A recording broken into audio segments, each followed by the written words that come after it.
Welcome to This Week in Local, a Localogy podcast featuring lively conversations about the local digital ecosystem, hosted by Localogy analysts Mike Boland and Charles Laughlin. Hello, everyone, and welcome to This Week in Local. I'm Charles Laughlin from Localogy, joined by my Localogy analyst colleague, Mike Boland. Mike, how you doing? Hi, Charlie. Hi. Great. So we're each going to talk about some sort of data-centric things we've written about in the last few days. Mike, you just wrote something about some interesting SMB business formation data from Yelp. Why don't you tell us about it? Yeah, good news from Yelp. And it came at a good time because, we're in the middle of, a suffering economy and a triple-demic and all this other stuff. So some good news from Yelp. It released what it's calling the 2022 New Business Openings Report. And it's reporting that into 2002, we saw a record number of SMBs open in the U.S., which in turn you could argue is sort of potentially a leading indicator for economic health on the horizon. We always talk about how the SMB sector is sort of the heartbeat of the U.S. economy. But that aside, what it specifically reported was that year over year, new business openings are up 12% in 2022 from 2019. Now, the reason they chose that year over year equation is to essentially eliminate the outliers that were the sort of COVID era years, which, aren't really telling of normal times. So that sort of apples to apples was interesting, but also it sort of signals that the health of the SMB landscape, at least measured by new business openings, is healthier than it was pre-pandemic, going by 2019 as sort of like a benchmark. So just diving into the numbers a little bit, on a quarterly basis, each period in 2022 exceeded 2019, the biggest delta being in Q3 with a 15% increase. As for verticals, that sort of aggregate growth was sort of buoyed by a few different categories, the leading of which was home services with 40%. There was a 40% delta from 19 to 22 in new business openings. What they're calling local services was 30%, hotels and travel at 28%, autos 25%, and then health and beauty at 17%. Geographically speaking, interestingly, the South saw the greatest percentage of growth in those new business openings, looking at states like Mississippi and Alabama, South Carolina, Louisiana, and then also some of the geographies that over-indexed were densely populated U.S. states, California and Texas, which were sort of driven by the major metros in those areas like L.A. and Dallas.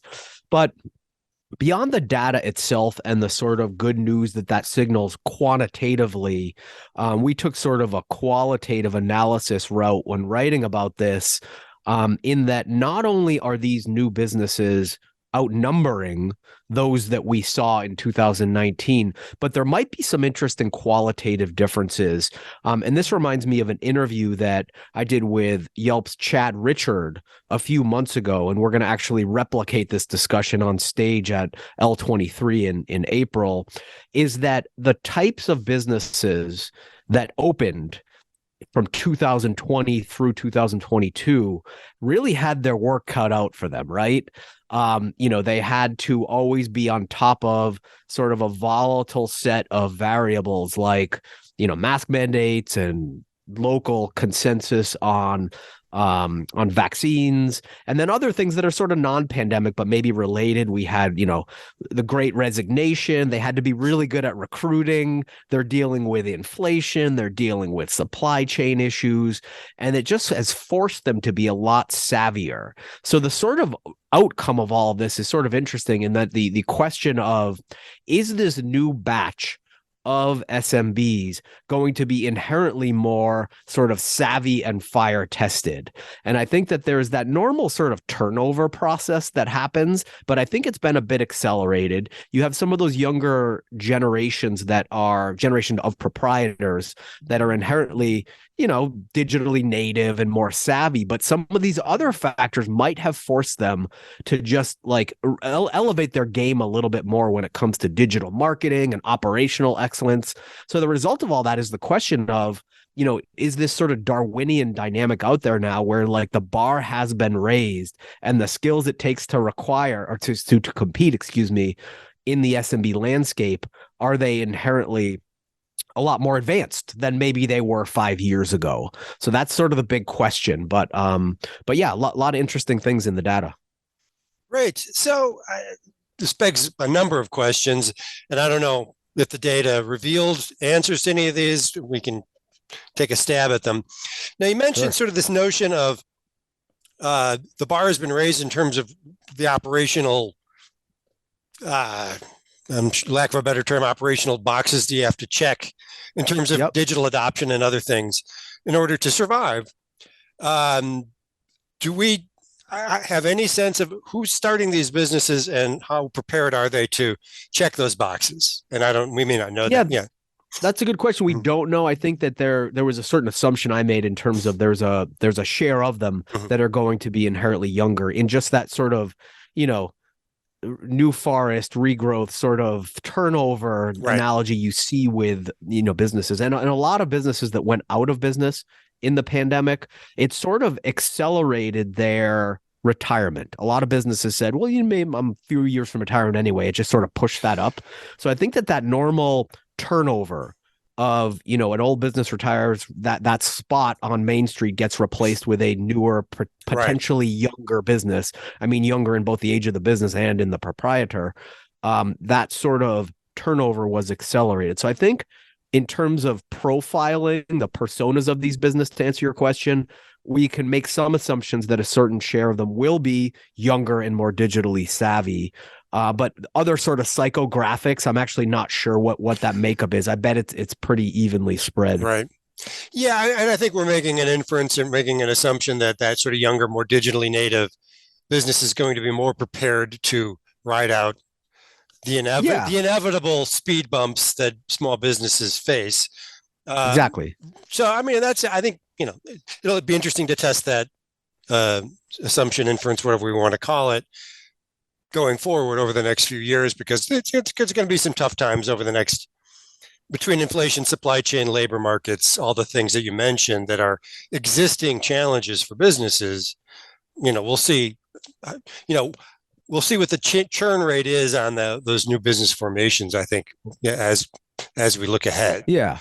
And one of the points here is that because they're dealing with all of those challenges, they've been forced to develop new muscles. Like they've been spending the last 2 years running uphill, right? That develops new muscles because, and a byproduct of that is they've learned how to do things like, have a certain frequency or cadence where they're updating their profiles on places like Google and Yelp because they sort of have to. They have to update hours of operation and their current mask policies, things like that.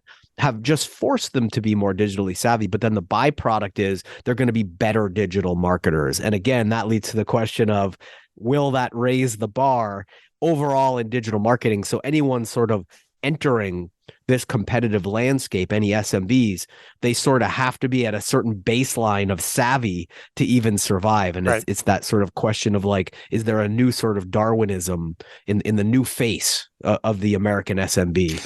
And I think one thing, this sort of refers to things we've talked about in previous podcasts. One thing I would expect, and this will be interesting to explore over the next few months, is will the types of digital tools that will become sort of table stakes for running a small business change pretty rapidly over the next few months, given what we've been seeing happening with generative AI and other things. Well, the tools themselves change. Right. That's a good question. I mean, it's the standard name, address, place stuff. It's listings, it's Yelp reviews, it's social, but like will that bundle start to include? And there's a lot of content creation too, on social media and ads and so on. So that we'll see. I mean, TikTok, will you have to know the language of TikTok and how to make a compelling TikTok video to make it as an SMB? And how will the tools for creating that video change? In the near term. Exactly. We'll see. I don't have answers. I have questions. Yeah. So, Charlie, let's move on to your topic and some data that you're looking at. But first, we're going to pause for a quick commercial break. Hi, everyone. It's Mike Boland, Senior Analyst at Localogy, here to tell you about L23. It's our annual flagship event held this year in sunny San Diego, Coronado Bay to be exact. And it's all about charting the course of local commerce and tackling all of the factors and topics that continue to impact the business of local media, advertising, and commerce. So we've got a solid speaker lineup already, and we'd love to see you in Coronado Bay, April 17th through 19th, and you can find out more at localogy.com. Now back to our episode. Okay, and we're back. Mike, so sort of going a little further on this sort of data angle we're taking for this conversation today. I wrote something this week about another local data powerhouse, Foursquare, issued some interesting data, and it kind of goes back to some of this post-pandemic stuff that we were at least touching on in your segment, which is your Foursquare released some data, and it was sort of a combination of sort of observed data, and survey data that created some interesting contrast in terms of measuring what's really going on in this sort of back to the office versus remote work question.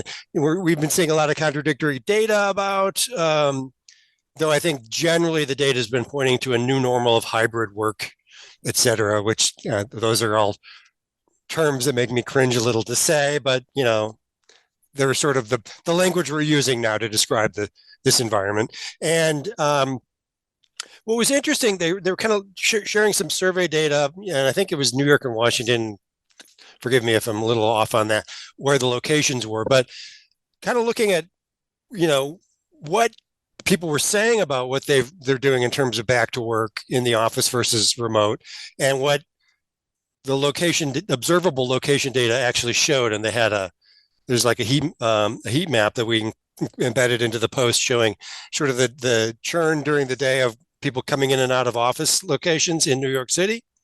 What the survey they cited said that 39% say they're going back to the office 5 times a week. And the observable data that they shared, which was captured in November, I believe, and it excluded the Thanksgiving week to sort of get rid of that sort of, everyone's taking time off. No one's going to the office during that week. They excluded that, and they showed that only about 3% were going back to the office as frequently as 5 times a week. So there's this big gap between what people are reporting and what the observable data is actually showing, which I thought was really interesting. And we could infer all kinds of things or take a lot of guesses as to why there seems to be this gap between reported behavior and actual behavior. Maybe there's some of this is, we know the bosses want us back into the office, but we're not really going back to the office. So we're just going to say that we are, but why, it's a survey. Why, who cares, right? I don't know if it's that or something else. But another thing that was interesting out of this was that I know one thing that we kind of read about a lot during and immediate, kind of peak pandemic period was people who had been working in an office now are working from home, moving from their expensive suburb or city location out to the sticks to get more space, to stretch their, get some elbow room, basically. Milk some cows. Yeah, that kind of thing. And what what the Foursquare data showed was that that might have been something of a myth that only 11% or something like that had actually done this, when I was under the impression it was a much more common occurrence. So those are some interesting, and I think this kind of reinforces some of what we believe, which is that we're pretty much in a fully hybrid environment. But it also kind of pierced a few myths, one of which was that there'd been a lot more sort of leaving the city, leaving the close and expensive suburbs to go to cheaper places where you can get more space and have a nicer life in a lot of ways. And that doesn't seem to be the case at all. So I don't know, there's some contradictory things there, but I think it's just kind of interesting, all the different data that's coming out there about, are people really going back to the office to the degree that, Elon wants them to, and so on. So anyway, it was just kind of some interesting stuff. That actually doesn't surprise me too much, the 11%, because I think that we heard a lot about that. Yeah. And it's the kind of thing where, it's anecdotal. Reporters like to write headlines, and it's also sort of high profile moves. Like, the CFO of the company Right. just moved to Utah to his ski lodge, right? I mean, it's a high profile anecdotal type of thing, but it's not representative of like the majority of people that are doing those types of moves. Right. No, and I think, as I recall, covering this sort of through the pandemic, through the work from home, peak work from home era, you did read a lot about companies, for example, moving from California to Utah. There's a few Yeah. companies in our world that kind of did that. I don't want to blurt out a name of a company and get it wrong, but there were a few. And I think what shook out from a lot of that was that a lot of times the most senior people kind of lived that sort of, kind of exciting lifestyle choice that came out of the work from home movement, which was to move to a ski lodge or move or Yeah. move to Florida from New York or to Hawaii or whatever, and do the whole work from home thing from an amazing place. And I think it Yeah. turned out that was the CFO and the CEO and the C-suite Yeah. more so than the assistant VP of marketing, Yeah, exactly.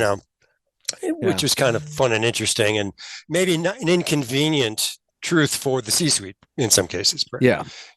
And I think we're going to see a wide variance that comes down to a lot of factors when it comes to individual company policies, whether they're doing 4 days a week, whether they're doing in a lot of cases, my wife is an employment attorney. She's in charge of her company's back to work program. And it seems like what's happening a lot is that it's like team dependent. Like if your superior is the type of person, and it comes down to culture and persona, if people are like hands-on, you need to be in front of me type of people. So it's going to vary a lot based on the decision makers and their particular feelings on the productivity of remote work versus in the office, the type of work, obviously, whether it's collaborative, whether it's at home. I think that there's certainly a lot of, things that show up on the balance sheet or more often the P&L that sort of speak in favor of remote work. When you look at the largest item you typically see expense-wise on a P&L is,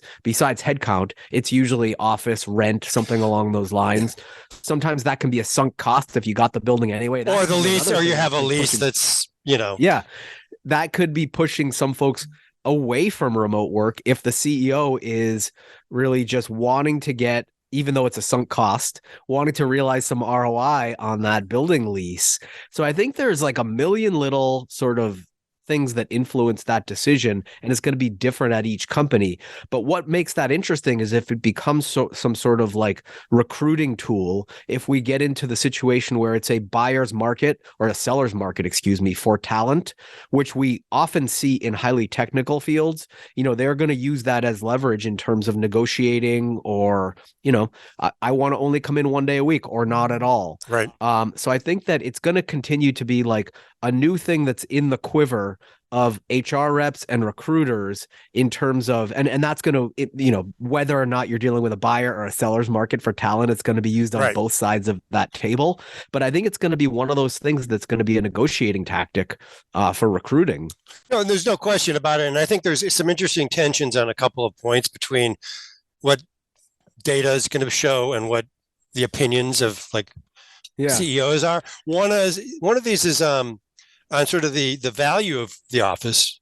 For example, Scott Galloway, someone you and I both, I think, follow pretty closely, makes the point, which I tend to agree with just instinctually, that if you're a young person in their 20s working up in the career, the office is a good place for you, because there's FaceTime, there's building relationships, there's all that stuff that I think at a certain point in your career is important. I will never go back to an office. I'm much older, and it doesn't make any sense for me. I mean, but it does for that, so it depends on life stage, career stage. There's a different answer. Yeah. So that's one. The other is the productivity results for office versus remote work or work from home. I think a lot of CEOs want to say, and I'm not going to name any names, I think we can think of one or two probably, want to say that remote workers are just goofing off at home, and the remote workers, and actually a lot of data that's been collected tends to support the remote works, and that may not be what the person who wants to shove everyone back into the office to get the ROI on that sunk cost wants to hear or wants to put out there, Yeah, and it comes down to the individual workers too. Again, the theme here is it depends. Yeah. And I think that if you have folks that are self-starters, that are highly motivated, they can be productive under any environment.